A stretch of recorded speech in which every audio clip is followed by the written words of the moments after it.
Salam bahagia Ibu dan Bapak guru hebat. Dalam penerapan disiplin positif restitusi, salah satu program yang dikembangkan adalah 5 posisi kontrol. 5 posisi kontrol dalam restitusi adalah proses perjalanan seorang pendidik agar dapat mengenali dirinya. Pada video kali ini, kita akan membahas tentang 5 posisi kontrol yang dikembangkan oleh Diane Goossen dan contoh penerapannya.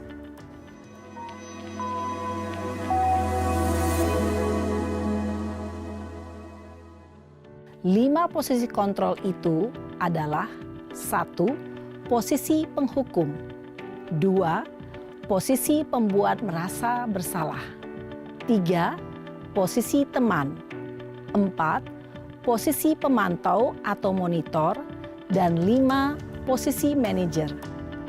Untuk lebih memahami kelima posisi tersebut, mari kita saksikan kasus Naren yang terlambat hadir 20 menit di sekolah dan melihat bagaimana kelima posisi kontrol dalam menghadapi masalah tersebut.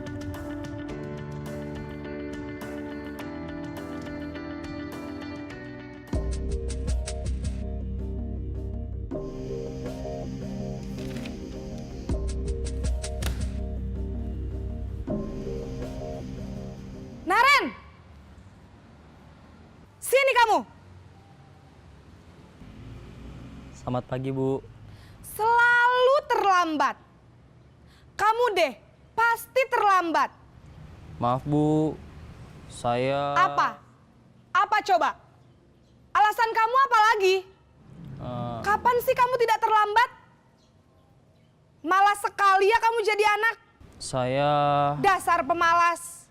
Gak kapok-kapok sih kamu. Sudah berapa kali terlambat? Sana. Kamu keliling lapangan basket 2 kali. Kenapa saya harus keliling lapangan basket, Bu? Kenapa? Kamu mau lawan ibu? Berani-beraninya jawab. Sudah terlambat, masih berani jawab pula. Sekarang, keliling lapangan basket 5 kali sekalian. Biar kapok. Cepat. Pergi sana ke lapangan basket.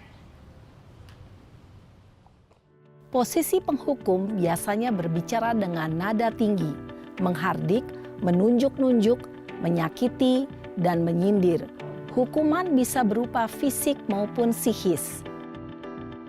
Ibu dan Bapak guru hebat, dampak yang terjadi pada murid ketika guru berada pada posisi penghukum adalah murid cenderung akan memberontak, bahkan menyimpan dendam.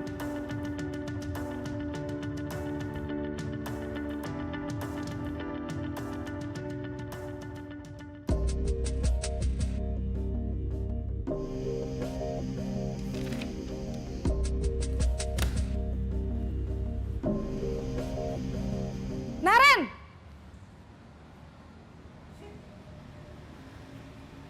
Selamat pagi, Bu. Naren. Kamu kenapa terlambat lagi, nak? Ya Tuhan, Naren. Kamu senang ya bikin ibu susah ya? Kalau kamu terlambat lagi, nanti ibu yang ditegur bapak kepala sekolah, nak. Disangka ibu tidak bisa membina kamu. Duh, gimana ini?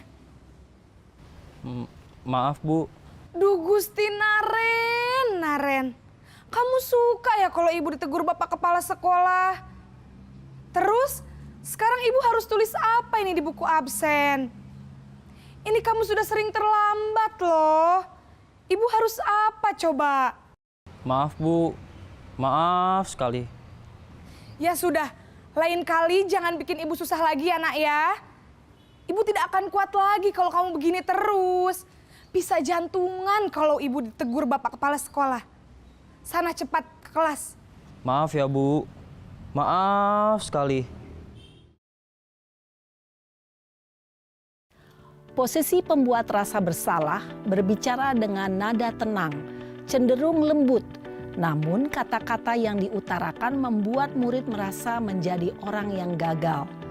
Memandang buruk dirinya sendiri, merasa tidak berharga, dan tidak sanggup membahagiakan orang lain.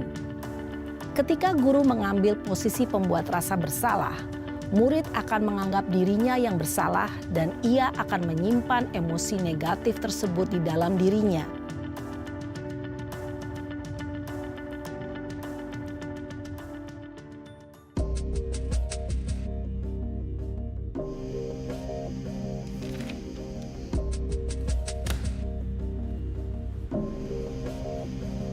Naren!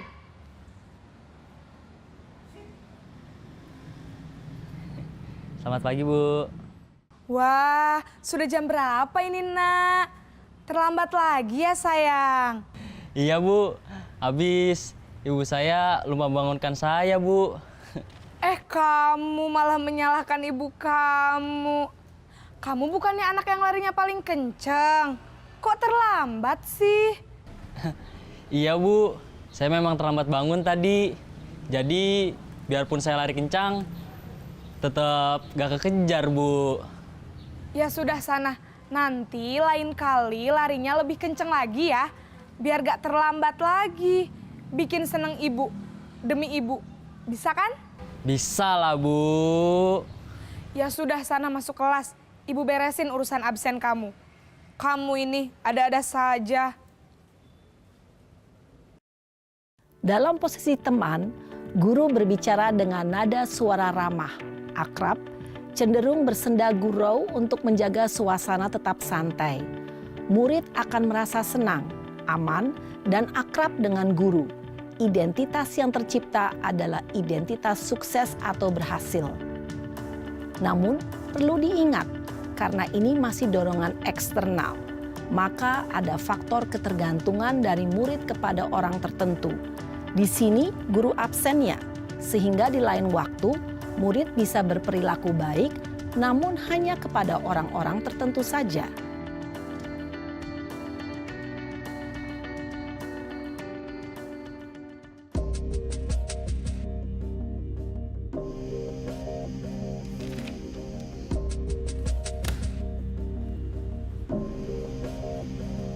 Naren!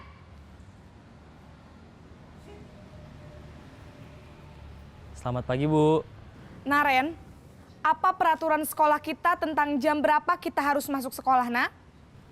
Kita harus di sekolah jam 7, Bu. Iya, betul. Sekarang sudah jam 7.20.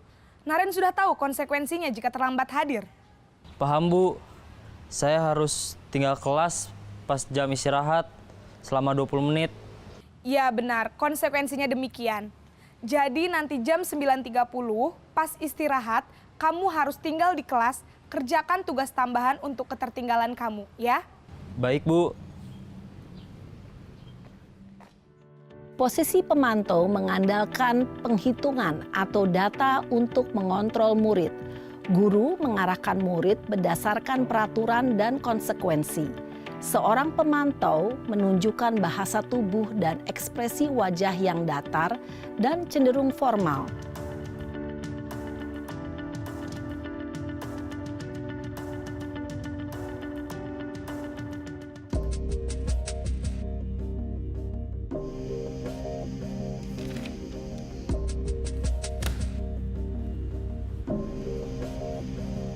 Naren!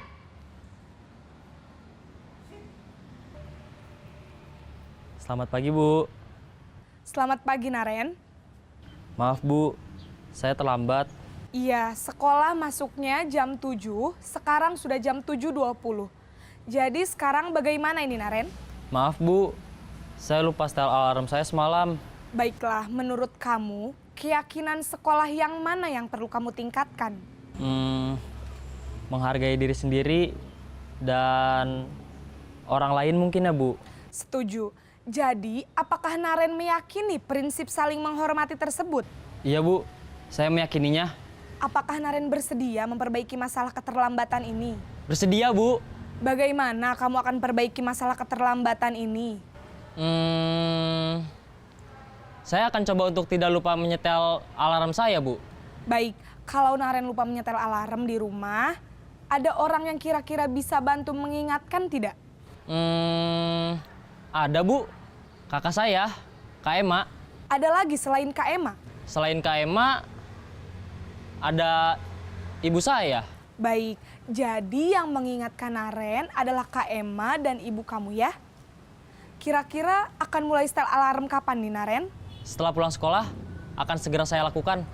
Baik, jadi Naren akan setel alarm untuk bangun besok pagi dan akan diingatkan oleh kakak dan ibunda Naren ya. Ada lagi yang mungkin perlu dilakukan Naren? Agar tidak terlambat bangun lagi. Tidak ada, Bu. Baik Naren, terima kasih untuk kerjasama kamu. Sekarang kamu perlu kembali ke kelas untuk belajar. Baik, Bu. Terima kasih. Posisi manajer adalah posisi kontrol yang disarankan untuk membimbing murid memiliki sikap disiplin yang positif, yaitu murid yang mandiri, bertanggung jawab, dan dapat memecahkan masalah. Tujuan dari posisi ini adalah agar murid dapat berefleksi atas tindakannya. Guru akan dengan tulus memberikan pertanyaan-pertanyaan bermakna, sehingga membuat murid dapat belajar dari kesalahannya dan mencari sebuah solusi untuk menyelesaikannya. Ibu dan Bapak guru hebat, setelah mengamati adegan kelima posisi kontrol tadi, kira-kira posisi mana yang paling ideal? Posisi mana yang dapat menunjang motivasi intrinsik murid? Ya, tentu posisi manajer. Posisi ini memang posisi ideal yang ingin dituju setiap pendidik. Pada posisi inilah, guru dapat menerapkan disiplin positif yang berpihak pada murid, yang memerdekakan murid. Perjalanan seorang pendidik tentunya tidak mudah untuk sampai pada posisi seorang manajer. Namun, tujuan kita pasti, yaitu menciptakan murid-murid yang mandiri, merdeka, dan bertanggung jawab. Semoga penggambaran 5 posisi kontrol yang telah diperlihatkan ini dapat menjadi ajang refleksi bagi kita semua, agar dapat terus mengasah dan menerapkan disiplin positif yang memerdekakan murid. Mari terus berlatih dan bersemangat. Selamat menerapkan. Salam dan bahagia, Ibu dan Bapak guru hebat.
Sama tidak ya. Tidak, apakah tidak tahu kenapa tidak menghadap sang ibu? Iya Bu, karena saya marahi jadwal. Iya, soalnya tadi Bu mendengar dari ketua kelas katanya tidak sama Zahra bertengkar gitu ya. Kenapa sampai bertengkar? Karena saya kesal Bu sama Jawa mencapai kerjaan Saya contoh memang sih Ibu juga sangat memaklumi ya. Karena memang mencat itu kan tidak baik gitu. Memang sih pasti wajar juga tidak marah, tapi kan itu tidak baik ya. Memang yang dilakukan tidak ke Zawa itu apa? Saya marah-marah dan menggebrak meja. Sampai mengubah meja ya. Zawanya bagaimana? Marah juga? Marah. Nah, Ibu tahu ya pasti tidak berbuat itu pasti ada alasannya ya. Kenapa itu alasannya tidak sampai mengubah meja? Saya kesal Bu karena sudah berusaha mengerjakan soal, tapi Jawa malah capek gitu ya, jadi malah dicontek sama temannya. Tapi di samping itu kan kita punya keyakinan kelas ya, kita maksudnya tidak keyakinan kelas, tidak. harus saling menghormati antar teman. Itu ya keyakinan kelas kita harus saling menghormati, tapi dengan tidak berbuat seperti itu berarti tidak sudah melanggarnya ya, sudah melanggar keyakinan kelas. Nah, sekarang apa yang dilakukan Fida ini untuk memperbaiki masalah ini? Ya. Saya harus bersabar dan mengalah. Nah, gitu ya. Jadi harus lebih sabar lagi, harus bisa mengamal karena kita kan kalau sesama teman itu kan harus saling menghormati ya, tidak boleh bertengkar, tidak boleh apalagi ya dia harus menghargai sama menghormati ya. Nah itu berarti nanti kedepannya tidak harus lebih bijak lagi ya, harus lebih lagi tetap semangat juga gitu ya. Terima kasih ya Fida ya, mudah-mudahan nanti kedepannya bisa lebih bijak ya. Nah, sekarang jawabannya sudah ada. Nanti kalau kita sudah berbuat salah harus saling memaafkan ya. Minta maaf ya Jawa atas kesalahan tadi. Ya, tapi jangan diulang lagi. Ya tapi Jawa jangan menconteknya lagi ya. Maaf ya Jawa.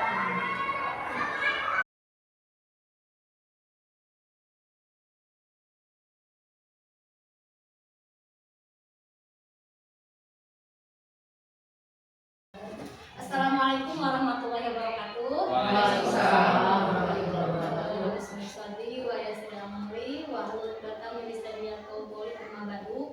Yang terhormat Bapak Ibu Dewan Guru SDN Komunikasi 4. Alhamdulillah, terima kasih sudah bisa hadir, sudah bisa memenuhi undangan kami karena ini salah satu tugas juga ya, diseminasi budaya positif.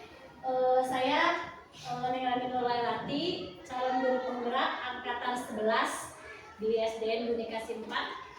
Terima kasih untuk kehadirannya. Tak lupa pertama-tama kita panjatkan dulu puji dan syukur kepada Allah.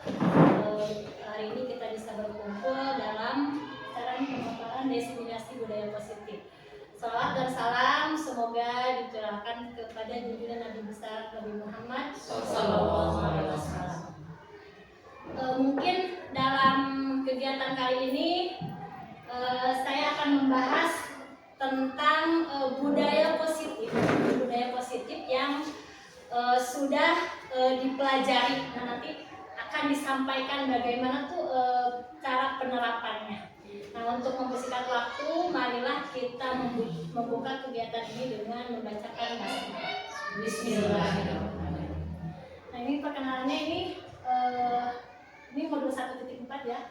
Saya Neng Nurlailati, calon guru angkatan 11 SDN Komunikasi 4. Nah, dalam budaya positif ini ada konsep inti budaya positif. Yang pertama ada perubahan paradigma belajar, kemudian disiplin positif, nilai-nilai kebajikan, motivasi perilaku manusia, posisi kontrol restitusi, keyakinan kelas, dan segitiga restitusi. Nanti ini kita akan paparkan satu persatu ya. Selanjutnya ini ada perubahan paradigma. Nah, sekarang Ibu sama Bapak pegang kertas. Kita akan praktekkan ada A dan B sama-sama aja ya. Kertas A dan B dengan sampingnya. Nanti ditulis, Bapak Ibu ditulis di kertas tersebut benda atau sesuatu yang menurut Bapak Ibu berharga. Ya, coba ditulis dulu di kertas. Nah, tulis terserah mau benda apa saja, yang penting berarti itu menurut Bapak itu sangat berharga. Tulis, kemudian nanti genggam kertas itu diibaratkan si kertas itu sebuah benda yang sangat berharga. Boleh mau apa saja terserah. Sudah Bapak Ibu? Sudah. Nah, sekarang buatlah sebuah kepalan. Ini kepalan tangan ya. Sekarang si kertas tersebut dikepal. Nah, sekarang ini si A dan B. Kita berperan bahasanya berarti ini A dan B berarti satu saja Bapak. Misalkan ini yang A yang megang kertas, yang B nanti yang tidak memegang ya. Jadi satu orang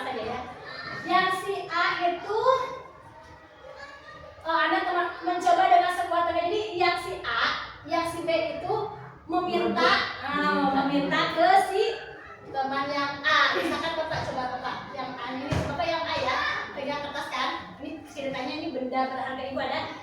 Yang pegang laki buatinya jangan pegang dulu ya, nanti Bu Rita pegang Bu ya. Sekarang teman Anda yang B yang tidak mempunyai benda itu ingin merebutnya dengan sekuat tenaga meminta. Tapi itu sangat berharga bagi Bapak Ibu. Kira-kira bagaimana? Pertahankan tidak? Ya, pasti dipertahankan. Kayak apa yang terjadi kalau misalkan ini yang B itu tetap mau barang itu, tapi si A itu tidak boleh karena sangat berharga. Jadi apa yang terjadi? Jadi Akan terjadi insiden. pasti ada. Bukan dari kita. Ya, pasti ada. Tapi si B juga kan berusaha membujuk, misalkan kemudian ada ancaman juga, tapi dia merayu, itu kan segala macam pasti dilakukan. Tapi si A kan tidak mungkin karena itu berharga bagi dirinya, jadi dia tidak seenaknya kasih ke si B gitu ya. Nah nanti kita akan bahas bagaimana sih cara mengatasi perubahan paradigma seperti ini. Nah ini perubahan paradigma belajar. Perubahan paradigma baru merupakan perubahan penting yang terjadi ketika cara berpikir tentang atau melakukan sesuatu diganti dengan cara yang baru dan berbeda. Dalam proses pembelajaran, perubahan paradigma dari berpusat pada guru menjadi berpusat pada siswa.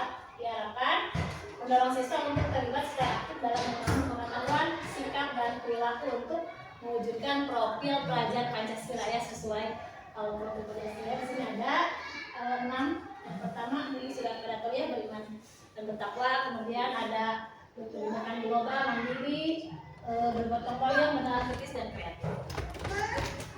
Selanjutnya ini miskonsepsi tentang teori kontrol menurut William Glasser. Nah yang satu ada ilusi guru mengontrol murid.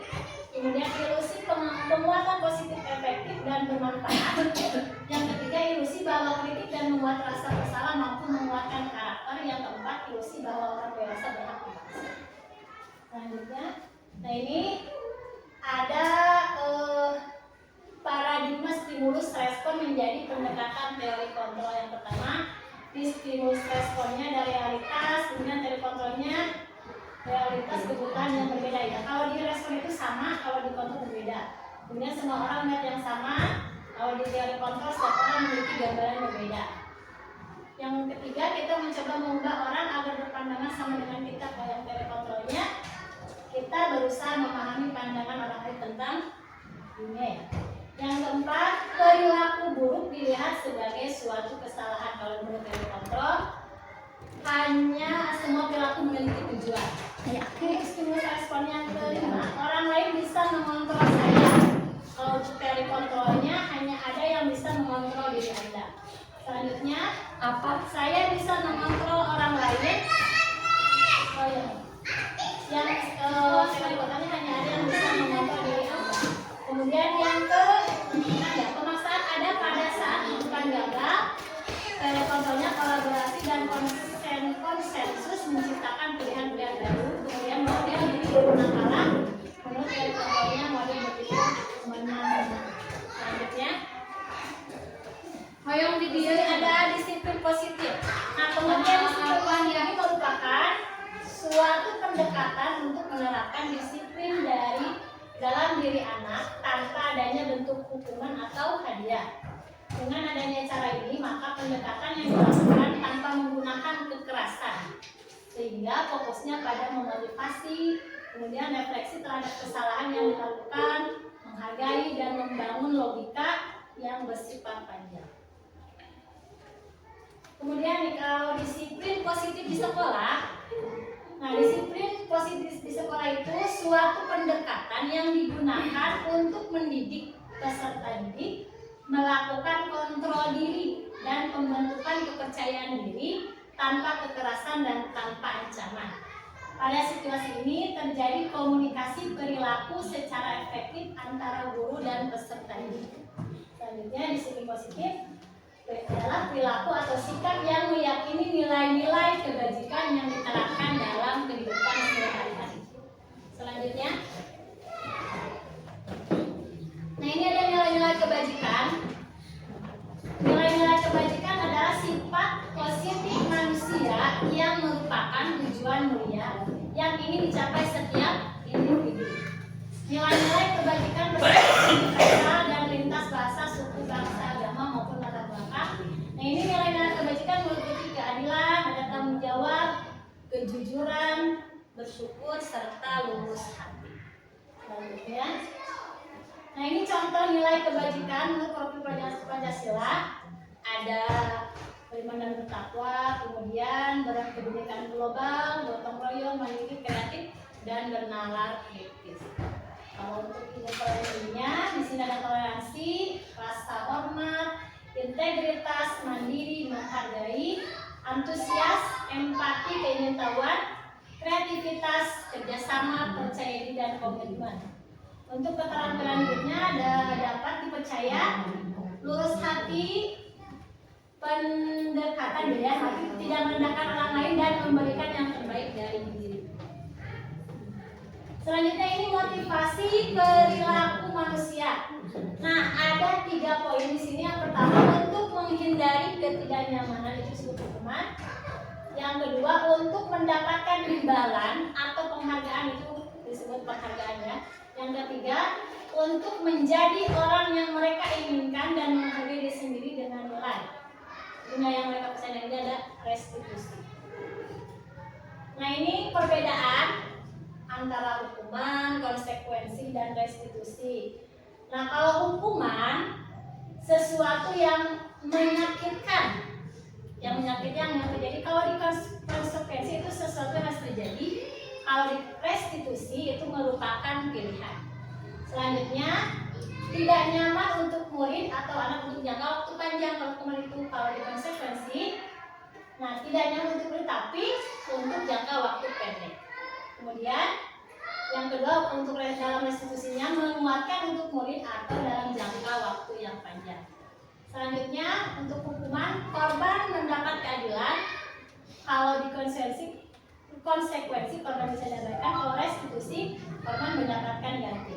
Kemudian kalau di hukuman, murid anak itu akan tersakiti. Di konsekuensi, murid atau anak itu tidak dibuat nyaman. Anak dibuat nyaman. Oh iya, tidak dibuat nyaman. Kalau restitusi, murid anak mendapatkan penguatan. Selanjutnya, perilaku pasif agresif meningkat, ini untuk hukuman. Kalau untuk konsekuensi, penguatan hanya bertahan dalam jangka waktu pendek.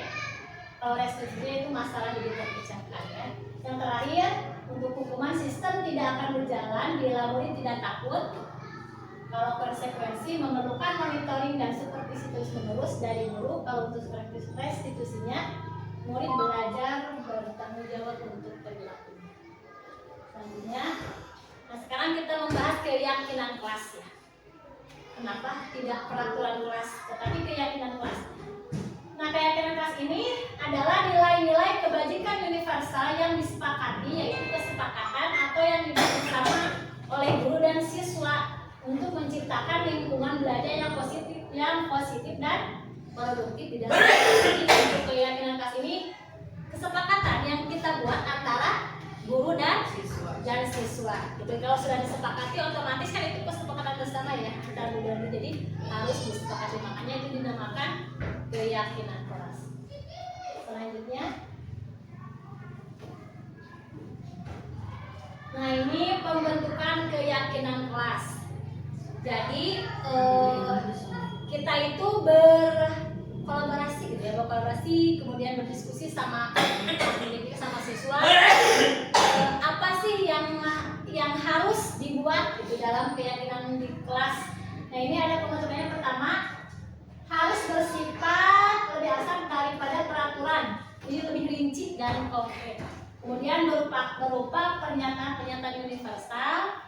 Kemudian keyakinan kelas itu senantiasa dibuat dalam bentuk positif.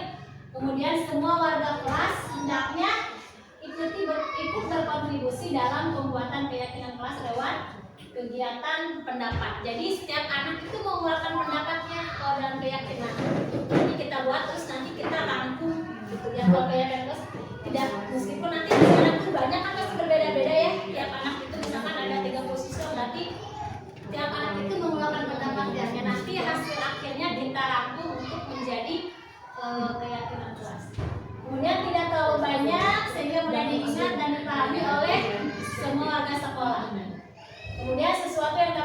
diterapkan di lingkungan tersebut dan bersedia meninjau kembali keyakinan kelas dari waktu ke waktu.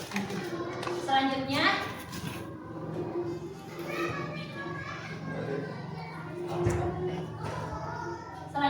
ini. Nah, ini contoh pembentukan keyakinan kelas ya. Contoh pembentukan keyakinan kelas. Nah, kemarin di kelasnya sudah membuat keyakinan kelas. Nah, ini kan hasil-hasil anak. Ini setiap ide anak, peraturan anak itu dituangkan, nanti kita dirangkum gitu ya, tidak terlalu banyak meskipun jumlah peserta didiknya banyak. Selanjutnya, nah untuk kita kebutuhan dasar manusia. Kebutuhan dasar manusia adalah kebutuhan yang harus dipenuhi oleh setiap individu untuk menjaga kelangsungan hidupnya. Kebutuhan dasar manusia meliputi kebutuhan pangan, makanan ya, pakaian, tempat tinggal, pendidikan, kesehatan dan keamanan. Kemudian, nah kalau tanpa kebutuhan dasar yang terpenuhi, manusia tidak akan dapat bertahan hidup dan berkembang. Itu kan termasuk yang namanya kebutuhan dasar itu kan pasti kita sangat membutuhkan ya, apalagi dalam makanan, pakaian, tempat tinggal itu termasuk kebutuhan primer yang sangat utama ya. Selanjutnya, nah ini 5 kebutuhan dasar manusia. Ini ada lingkaran kebutuhan dasar. Yang pertama, diterima, disayang, itu kan salah satu apa ya, kebutuhan kita ya. Kemudian bebas, artinya mempunyai kebebasan. Kemudian bertahan hidup, senang dan bisa. Nah itu kebutuhan dasar yang pasti setiap orang juga pasti memiliki semua. Selanjutnya kita bahas ini 5 posisi kontrol guru. Ya. Nah 5 posisi kontrol guru ini ada yang pertama penghukum. Kemudian ada pembuat rasa bersalah, teman, pemantau, dan manajer. Nah kira-kira yang cocok nih untuk kita sebagai pendidik itu seperti apa ya? Nah yang pertama ada penghukum, guru yang menggunakan hukuman fisik atau verbal untuk mengendalikan perilaku murid. Kalau pembuat rasa bersalah, guru yang bersuara lembut tetapi menyalahkan atau mengancam murid untuk membuat mereka merasa bersalah. Kemudian teman, guru yang tidak menyakiti murid tetapi berusaha mengontrol mereka melalui pendekatan persuasif. Kemudian yang keempat, pemantau, guru yang mengawasi murid dan memberikan umpan balik atau saran. Yang kelima, manajer, guru yang memberdayakan murid untuk bertanggung atas perilaku dan pembelajaran mereka sendiri. Ini yang cocok ini 5 posisi kontrol guru ini, kadang sebenarnya kita juga pernah mengalami ya ke-5 posisi kontrol ini. Mungkin dalam penerapannya kadang kita merasa buat kita itu merasa benar gitu ya. Kita sebagai penghukum, tapi sebenarnya yang lebih dominan itu harusnya kita itu sebagai apa? Manajer ya, sebagai manajer. Karena kalau teman biasanya kan jadi anak itu takutnya ketergantungan, bukan ketergantungan jadi dimanja. Ya, takutnya gitu melunjak. Kalau misalkan kita jadi harus berposisi sebagai manajer ya. Jadi di antara 5 ini yang paling dominan itu kita sebagai pendidik itu harus sebagai manajer. Selanjutnya, nah ini adalah restitusi ya. Restitusi itu adalah proses mengkondisikan murid untuk memperbaiki kondisi mereka. Restitusi bukan untuk menebus kesalahan, melainkan untuk belajar dari kesalahan dan memperbaiki hubungan. Kemudian restitusi juga menuntut untuk melihat ke dalam diri, mencari kebutuhan dasar yang mendasari tindakan dan lebih berfokus pada karakter bukan. Ini restitusi yang sebenarnya istilahnya restitusi, tapi itu sebenarnya tiap hari juga kita sering terjadi gitu ya. Nah ini segitiga restitusi. Kalau di restitusi ini biasanya ini dengan anak-anak yang bermasalah gitu ya, bermasalah atau punya apa ya, bahkan nggak bisa ya gitu. Bagaimana sih kita cara menghadapinya? Nah ini ada segitiga restitusi. Pertama ada tiga tahapan yang harus kita tempuh. Yang pertama adalah validasi tindakan yang salah. Yang kedua menanyakan menstabilkan identitas. Yang ketiga menanyakan keyakinan. Jadi kalau kita mau mempunyai anak didik yang misalkan bermasalah, nah kita jangan tiba-tiba langsung menjudge, menghukum gitu ya, tapi kita harus cari dulu latar belakangnya seperti apa gitu ya, kenapa melakukan hal seperti itu gitu ya. Selanjutnya, nah, oh ini yang tadi lurus sebagai manajer, akhirnya lurus mampu mau lanjut ya. Nah ini menstabilkan identitas ya. Ini restitusi di segitiga itu kita pertama harus menstabilkan identitas dulu artinya. Nah ini tujuannya untuk mengubah identitas anak dari orang yang gagal karena melakukan kesalahan menjadi orang yang sukses. Anak yang melanggar peraturan karena sedang mencari perhatian adalah anak yang sedang mengalami kegagalan. Dia mencoba untuk memenuhi kebutuhan dasarnya namun ada kekurangan. Kalau kita melakukan tidak, maka kita akan tetap membuatnya dalam posisi jalan. Coba contoh kalau kita menstabilkan identitas itu seperti apa sih? Contohnya kita bicara apa? Apa? Menstabilkan identitas. Kita ambil contoh misal anak yang lagi punya masalah. Berarti yang ditanyakan apa dulu? Ya, kenapa gitu Iya, ya? sampai Sampai terjadi. Nah, sampai terjadi. Jadi ditanya dulu. Pasti Dasar-dasar dulu. dasar-dasar. Ya. Jadi jangan langsung kita langsung dia tadi ditanya dulu Ya. Tapi ditanya dulu latar belakang kenapa sih sampai di situ, pasti punya alasan. Malah tidak, kalau bisa. Nah gitu malah tidak ya. Jadi jangan langsung ya kamu mau gitu ya. Jadi harus ada pendekatan dulu. Selanjutnya kalau nah ini validasi tindakan yang salah adalah mengaku bahwa kesalahan telah terjadi. Ini membantu murid merasa dipercaya. Contohnya nih, kalau kita anak bermasalah itu, tadi kan ditanya dulu kenapa nggak sampai terjadi seperti itu. Ini kalau untuk validasi tindakan yang salah, contohnya ini, kamu pasti punya alasan mengapa melakukan itu. Jadi si anak itu, misal contoh kita ambil anak yang kesiangan, misal. Nah kita itu jangan, kenapa kesiangan atau segala macam. Tapi kita tanya dulu, kamu pasti punya alasan ya mengapa melakukan itu, misal kenapa kesiangan itu. Berarti anak menjawab, oh ya bu, misalkan pak, karena malam tadi saya kasihkan nonton atau bagaimana, jadi tidurnya malam. Itu kan salah satu pertanyaan yang contohnya. Yang kemudian, padahal kamu bisa ya melakukan hal buruk daripada itu. Jadi kita tanya dulu, ya kita tanya dulu mengapa sampai terjadi seperti itu. Selanjutnya, nah ini menanyakan keyakinan kelas. Karena di kelas itu kan kita sudah membuat keyakinan kelas. Berarti kalau anak yang tadi melanggar, yang membuat kesalahan, berarti itu sudah melanggar keyakinan kelas. Nah, jadi tanyakan kembali. Sesudah validasi, kemudian identitas, ditanyakan apa yang kita percaya sebagai kelas, keyakinan kelas, sebagai keyakinan kelas. Jadi bertanya atau gini, kamu ingat tidak keyakinan kelas yang pernah kita sepakati?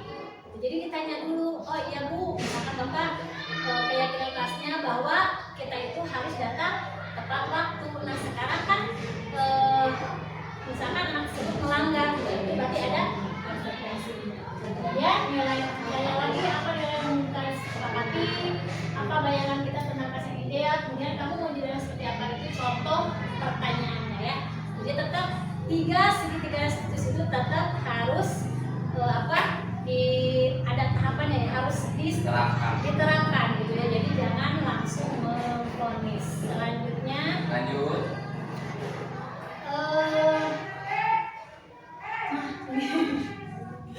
Penutupnya ini merupakan kesimpulan juga ya.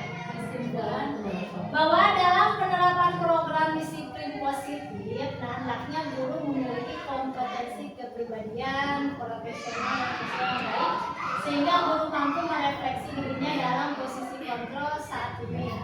Bagaimana menjalani dirinya sebagai manajer tadi ya. Jadi kita harus sebagai manajer yang menuntun murid-muridnya menjadi insan yang mandiri, merdeka dan bertanggung jawab. Itu.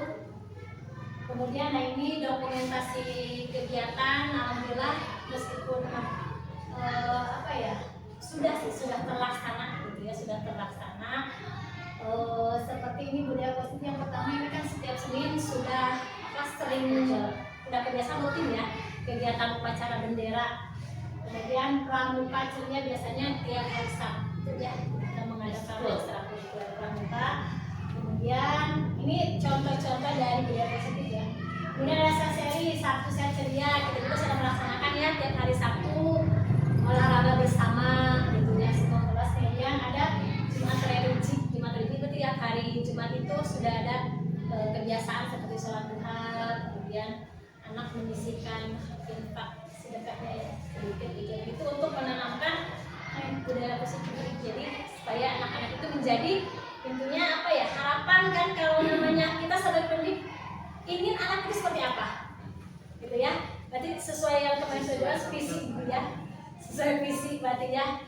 Apalagi ya intinya semua pendidik pasti ingin anaknya menjadi lebih baik, lebih apa berkata intinya sesuai dengan profil pelajar Pancasila itu sih ya harapannya mudah-mudahan ya. Nah terima kasih, mungkin yang itu yang bisa saya sampaikan. Kalau misalkan ada umpan balik atau tanggapan boleh sekiranya cukup. Tanya sebentar ya Bu. Ini ya, kita kan punya keyakinan setiap kelas, keyakinan kelas yang disepakati oleh guru dan siswa ya hasil kesepakatan kita. Misalkan ada salah satu siswa yang melanggar salah satu kesepakatan yang telah dibuat, apa solusi hukuman atau apa ya teguran yang positif ya yang dilakukan untuk siswa yang melanggar tersebut. Ya tadi ya terima kasih katanya Bu ya. Jadi memang kadang mungkin anak itu kan tidak takutnya sudah dilanggar lagi gitu ya Bu ya. Jadi bagaimana nih cara mengatasinya? Boleh mungkin dari anak-anak dulu. Yang lain boleh main. Waalaikumsalam.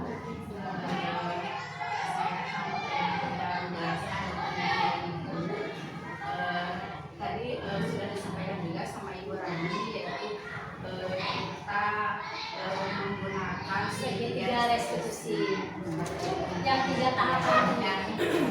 Jadi seperti itu Ya, jadi gitu ya betul ya. Jadi kan tadi ada segitiga restitusi. Jadi anak itu sebelum apa ya? Jadi kita jangan memvonis langsung tuh, jangan lihat kamu gitu ya. Tapi tanya dulu pertama masa identitas, tanya dulu kenapa nih alasannya sampai terjadi, kenapa melanggar gitu kan.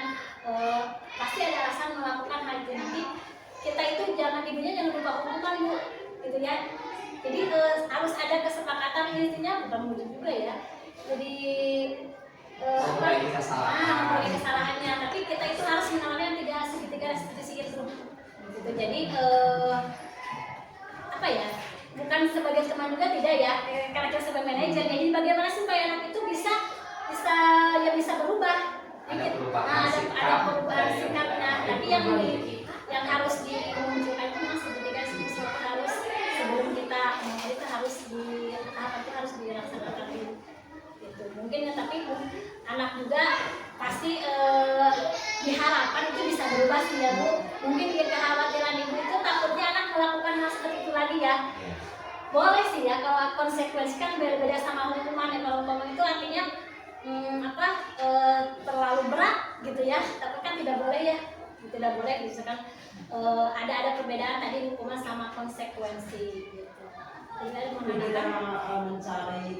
mencari alasannya kepada ya, mencari solusinya ya.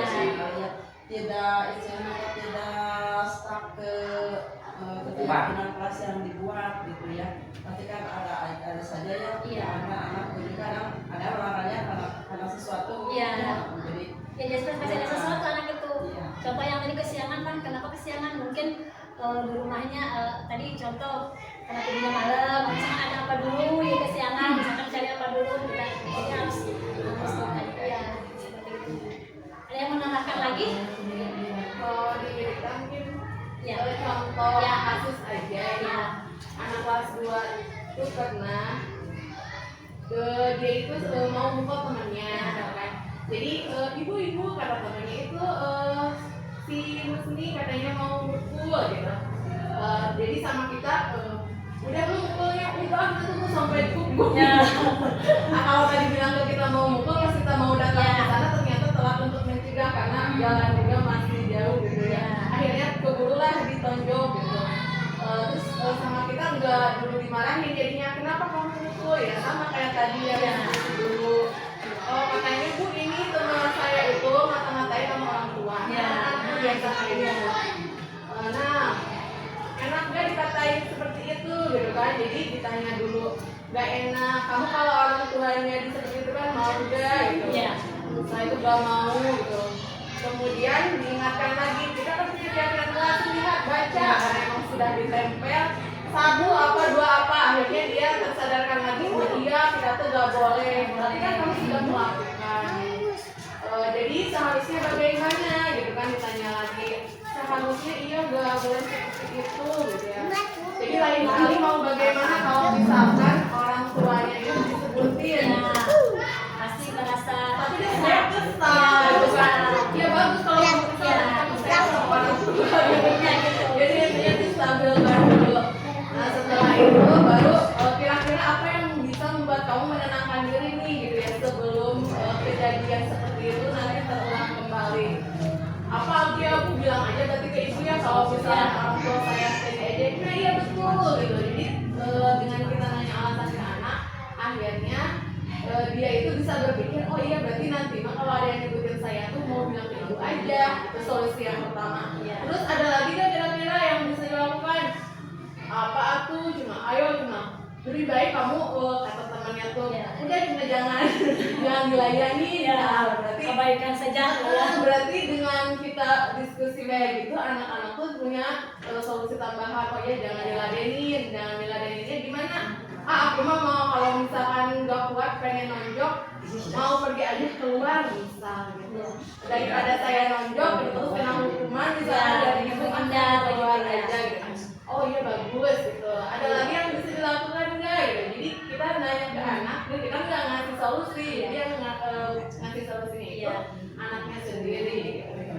Dan alhamdulillah dengan seperti itu pertama kali mukul, kedua kali gitu lagi terus. Namanya juga kelas 2 ya. Masih berapa tahun itu suka berulang-ulang terus. Sampai sekarang juga sebenarnya ada aja yang seperti itu. Tapi mungkin kalau terus-terusan mudah-mudahan ke depannya tidak ada lagi gitu. Jadi semakin berkurang Gitu ya. Ya pasti tetap ya kita yang namanya mereka pasti memecahkan masalah itu kan ya gitu ya. Dan tapi kita sebagai guru ya tetap harus bertindak itu sebagai manajer tetap. Ya, terima kasih Bu Rita, Mas Dewa, Ibu Marni, terima kasih juga sharingnya. Ya, pengalamannya. Nah, gitu. Walaupun di lapangannya, Betul, meskipun susah sekali pasti takutnya anak kan mengulangi, tapi kan kita juga harus tetap berusaha supaya anak itu menjadi yang lebih ada perubahan gitu seperti itu. Ya sejak awal sekali gitu, kalau prakteknya tidak lagi. Ya. Ada tim khusus tiap individu guru bagaimana cara menangani kasus tersebut gitu. Tidak selamanya semua mengandalkan segala institusi. Gitu. Ada hal-hal yang lain yang bisa dilakukan seperti pendekatan yang tradisional itu juga bisa gitu. Sesuai yang penting untuk motivasi dan keinginan itu tidak menjas anak tersebut sehingga itu merasa minder, merasa saya itu tidak dihargai, tidak di sekolah gitu. Intinya itu mungkin. Ya. Mungkin itu terima kasih Bapak Ibu atas waktunya. Mohon maaf apabila banyak kesalahan. Terima kasih juga masukannya. Mudah-mudahan ini bisa diimplementasikan ya di sekolah kita. Terima kasih perhatiannya. Kita tutup dengan membacakan hamdalah. Alhamdulillahirrahmanirrahim. Terima kasih. Wassalamualaikum warahmatullahi wabarakatuh. Waalaikumsalam. Bismillahirrahmanirrahim. Assalamualaikum warahmatullahi wabarakatuh.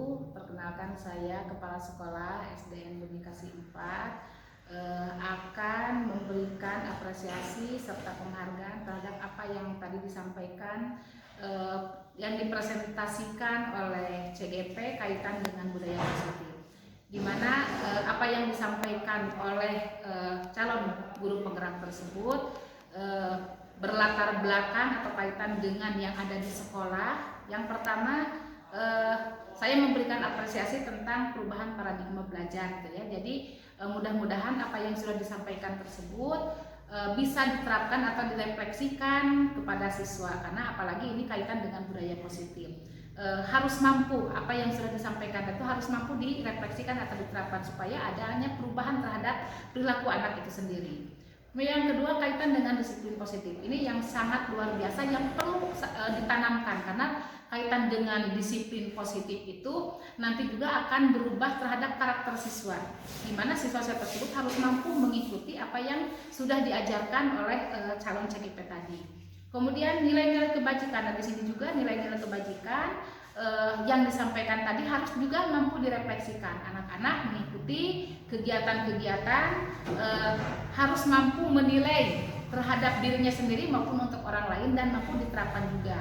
Kemudian bagaimana itu dengan motivasi perilaku manusia? Ini perlu diterapkan motivasi bagaimana membawa anak tersebut ke arah atau kepada hal-hal yang lebih baik juga, karena kaitan dengan motivasi perilaku manusianya sendiri. Yang lebih diharapkan atau yang perlu ditanamkan terhadap siswa itu kaitan dengan karakter, ya, karakter dari siswa. Nah, sejak ini diterapkan mulai dari kelas 1 sampai dengan kelas 6 di sekolah itu sendiri. Nah, nanti berkelanjutannya sampai di tingkat sekolah di tingkat SMP dan SMA. Kemudian kebutuhan dasar manusia. Nah, ini kebutuhan dasar manusia itu ada yang berasal dari latar belakang anak itu sendiri, kaitan dengan instinktif maupun eksternal maupun internalnya, seperti itu ya, kebutuhan dasar manusia itu. Nah, kemudian harus mampu juga meyakinkan, ini kaitan dengan keyakinan kelas, ya, keyakinan kelas. Nah, bagaimana anak tersebut mampu beradaptasi di lingkungan, dan apa yang tadi sudah disampaikan oleh CGP tersebut itu sangat luar biasa. Mudah-mudahan apa yang disampaikan itu bisa mampu diterapkan di diri anak maupun di lingkungan sekitar, supaya kaitan dengan budaya positif itu benar-benar hal tersebut bisa ada perubahan sikap terhadap anak. Nah, kemudian ada juga dengan segitiga restitusi. Nah, ini yang perlu ditanamkan kaitan dengan segitiga restitusi itu. Yang pertama, menstabilkan identitas. Jadi ketika sesuatu atau ketika anak tadi berhadapan dengan permasalahan tersebut, yang pertama adalah harus menstabilkan dulu identitasnya. Kemudian anak ditanya, kemudian bagaimana apa yang harus diselesaikan, kemudian membawa anak tersebut dalam tingkat emosional juga harus harus dilakukan, harus dikuasai juga. Kemudian memvalidasi tindakan yang salah. Nah, ketika anak melakukan hal-hal yang salah, jangan langsung dijudge bahwa anak tersebut adalah salah. Nah, kemudian tadi yang dipresentasikan tersebut sudah dilaksanakan di dalam kelas, atau juga bukan hanya di dalam kelasnya itu sendiri, tapi di kelas yang lain juga sudah dilaksanakan, ya. Nah, jadi apa yang dihadapi atau permasalahan yang dihadapi oleh anak, kemudian anak tersebut misalnya melakukan kesalahan, nah sudah dilakukan oleh CGP tersebut, dipraktekkan juga, tidak menjudge langsung bahwa anak itu salah, tetapi harus dicari dulu solusinya, bahkan anak diarahkan seperti itu. Yang ketiganya adalah tentang menanyakan keyakinan. Nah, bagaimana menurut, jadi ditanyakan kembali bagaimana misalnya hal yang sudah dilakukan tersebut itu benar atau salah, betul atau tidak. Terima kasih. Assalamualaikum warahmatullahi wabarakatuh. Ya. Assalamualaikum warahmatullahi wabarakatuh. Selamat siang, saya Deden Mulyadi. Perkenalkan, saya antara guru Dewan Guru Dewan Edukasi 4. Alhamdulillah, saya ingin mengomentari dan juga mengapresiasi calon guru penggerak di sekolah saya pribadi, yaitu tentang budaya positif. Alhamdulillah, satu yang dipaparkan dengan mereka, yang dipaparkan oleh calon CGP itu yang pertama, paradigma perubahan paradigma belajar peserta didik di sekolah kami, yang alhamdulillah mungkin dengan yang dipaparkan sesuai dengan kenyataan dan situasi dan sesuai dan sudah dilaksanakan dengan sebenar-benarnya. Kemudian disiplin positif yang dipaparkan alhamdulillah telah tersampaikan, juga dijabarkan sesuai dengan apa yang dinyatakan dan diaplikasikan di kehidupan sehari, terutama di lingkungan sekolah kami. Kemudian juga ada nilai-nilai kebajikan. Nilai-nilai kebajikan yang dipaparkan tadi sudah cukup dan luar biasa, dan alhamdulillah mungkin bisa dinyatakan bahwasannya nilai-nilai yang kebajikan yang dipastikan dan itu dibiasakan di sekolah kami, terutama di lingkungan sekolah kami sudah teraplikasi dan juga diaplikasikan. Kemudian selanjutnya motivasi perilaku manusia. Motivasi perilaku manusia yang dipaparkan oleh calon CGP juga sudah sesuai dan alhamdulillah itu menjabarkan tentang hal-hal yang terjadi dan juga terbiasa dilakukan oleh para peserta didik, terutama di lingkungan sekolah kami juga sama. Kemudian untuk kebutuhan dasar manusia yang alhamdulillah mungkin sudah dipaparkan juga secara detail, secara jelas, yang jelas itu sudah terpapar menjadi motivasi dan visi misi tentang sekolah kami. Kemudian yang selanjutnya ada juga keyakinan kelas. Keyakinan kelas ini juga sama, sudah terpapar, kemudian bisa dilaksanakan menjadi pembiasaan-pembiasaan, terutama tentang keyakinan kelas yang disepakati oleh semua peserta didik juga dengan pendidiknya. Kemudian yang selanjutnya ada segitiga restitusi. Ya, segitiga restitusi ini yang pertama stabilkan identitas, kemudian sampai hari ini juga sampai saat ini yang dilakukan oleh calon penggerak juga hal yang lainnya di lingkungan kami terutama warga sekolah tentang identitas menstabilkan identitas ini telah dilakukan, telah diterapkan dan itu mungkin salah satu yang akan dan kembali terus dipelajari. Kemudian motivasi tindakan kelas yang salah, intinya setiap peserta didik yang melakukan kesalahan itu dengan tindakan-tindakan yang prosedural, kemudian juga terdidik. Intinya jangan langsung menjustifikasi kalian, tapi mentabayun, kemudian juga mencari akal masalah apa yang terjadi sehingga peserta didik itu melakukan kesalahan tersebut. Kemudian yang terakhir menanyakan keyakinan kelas. Intinya apa yang kita terapkan dan kita sepakati bersama dengan peserta didik ditanyakan kembali dengan keyakinan kelasnya sehingga mereka menyadari apa kesalahan, kemudian sesuai dengan keyakinan kelasnya yang disepakati mereka menyadari tentang kesalahannya. Mungkin itu yang bisa dipaparkan untuk mengapresiasi apa yang disampaikan dalam penjabaran dari CGP dalam kesempatan ini, terutama di SDN Komunikasi 4 yang mungkin hal ini menjadi pengalaman tersendiri, terutama bagi saya sendiri yang insya Allah juga sama akan menjadi CGP. Mungkin itu yang disampaikan, kurang lebihnya mohon maaf. Assalamualaikum warahmatullahi wabarakatuh.